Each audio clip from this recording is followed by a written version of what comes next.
My name is Michael Melfi. I'm a partner with Taylor English and the Taylor English General Counsel Group. In this video, I'm going to describe to you something called splitting up the pie, that equity is not monopoly money. One of my favorite things to discuss, and not because I like pie, but because I think this is such an interesting topic to me because I see it happen all the time. I just literally this week went through this with a business owner and talking through this. And this starts with understanding that ownership and employment are totally different things. The person who owns, he or she who owns the business is different than who works in the business. Now, a lot of times in small businesses, they're one and the same. A lot of times in emerging companies, this often happens where the people who own it and are on the cap table, or the ownership structure, are also those people who are working in the business day to day. They also typically have some type of equity compensation that is most often vesting, all associated with that. If you're interested in equity compensation, check out the other video we just did on that. But that's important to understand that the ownership structure is how things are owned. A lot of times you'll hear people talk about preferred versus common shares. You'll hear people talk about different classes, all these different labels that create classes. What that basically means is the people either came in at a different time, or the rights associated with those pieces of ownership, the stock or the unit, are different than another group. And so you have to remember, a long time ago, this was all done with a piece of paper. You physically had a stock certificate, just like we had physical checks. And that instrument had a lot of weight, a lot of value to it. Anyone who owned it technically owned it. Possession was 9/10 the law. We've moved digital. Very few are the days where anyone even has a physical stock certificate or a minute book or a stock ledger. That's all what it was. A lot of times you'll see tools like Carta now that replace that are the way to keep track of the ownership structure. If you've ever seen an operating agreement, when you go to one of the exhibits, you'll typically see a chart. And in that chart, it has people's names and their percentages and maybe a capital contribution. That's the ownership structure. When you look at a company, what you'll often want to know is who owns this? Who is on the cap table? One of the rights you'll have when being an owner is access to the records, which tells you what the ownership is. And a lot of times there are different reasons why a founder has a certain type, or an investor has a certain type, or the ownership has a certain set of rights and preferences. You'll hear those words quite often. But that's the ownership. What I want to talk to you about is, it's early on, you got 100% of this pie. Now, you pick your favorite dessert. It could be a cake, it could be a pie, but at the end of the day, I'm not saying you should be gluttonous and eat the whole thing.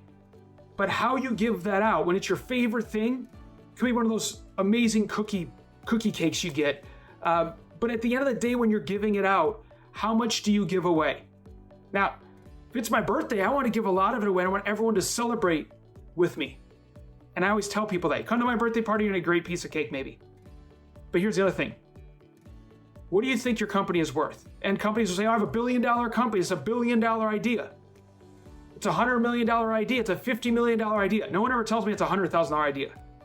And when they say that, I say, okay, so if you divided your cake into just 10, and you're $1 billion, each piece of cake's worth $100 million.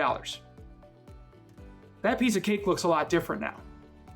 That piece of cake should probably be treated a little bit differently when you're looking at how you give that out to early team members. How do you offer that out? How do you decide who's going to get what piece of cake? Now, I can share with you reports, and the professionals in this industry, we have all kinds of data that help you kind of identify what that looks like. Like, what is a CTO worth? What is a chief marketing officer worth? What does a CEO in an early stage company typically get paid? All of this information, there's industry standards you can go with. There's standard vesting, there's standard option pools. We can give those to you when it comes to understanding how to break up a cap table. That's the difference between going and just having a document and getting an outside general counsel who can help you. An outside general counsel can help you steer this conversation. Don't just pay for the document. Pay for the advice, the strategic advice. That's the real value. Imagine if they just saved you 1% of a $10 million company. That was worth more than any amount of money they would ever charge you. So a lot of times in early stage companies, this exact conversation is just like when the company comes in and has the person come and tells them where to drill the hole and then sends them an invoice for $1 million. And the owner goes, how could you charge me $1 million? You just told me where to point the hole. You didn't even drill it. Yeah, but I knew where to drill the hole, so you only had to drill it once. That's what this conversation is a lot like. making sure you understand how you're giving up your equity, where you're giving up your equity to, and how to protect that equity. That's such an important, because it's not monopoly money, as I said. You don't just give it away. It's not just pieces of a sheet cake that there's more than anyone can eat at your birthday party. If you're truly in this to do what you say you are, which is typically impact the world, impact a market, and make a lot of money doing it while having some fun, each time you give a piece of the pie away, each time you give a piece of ownership away, equity or units or options or anything, you're giving away hard-earned money. So what is that person worth in the real market? And make sure there's some way that you're calculating that. Again, a professional can take you through the details around that, but there should be some thought into what that looks like. The last thing I would say is you're going to go through a series of rounds of funding, or you're going to have growth in the company, or things are going to happen in your strategic plan. As those happen, it's going to affect the ownership. It's going to affect the cap table. It's going to affect people. Having that conversation is good up front. Having that conversation with a founder is really important. What if I told you you're only going to own 20% of your business one day? You may not nearly be as interested, and you may make different decisions. What if investors don't understand? You want to make sure you understand this, and I get it. People don't love numbers. When I talk numbers, they run in the opposite direction.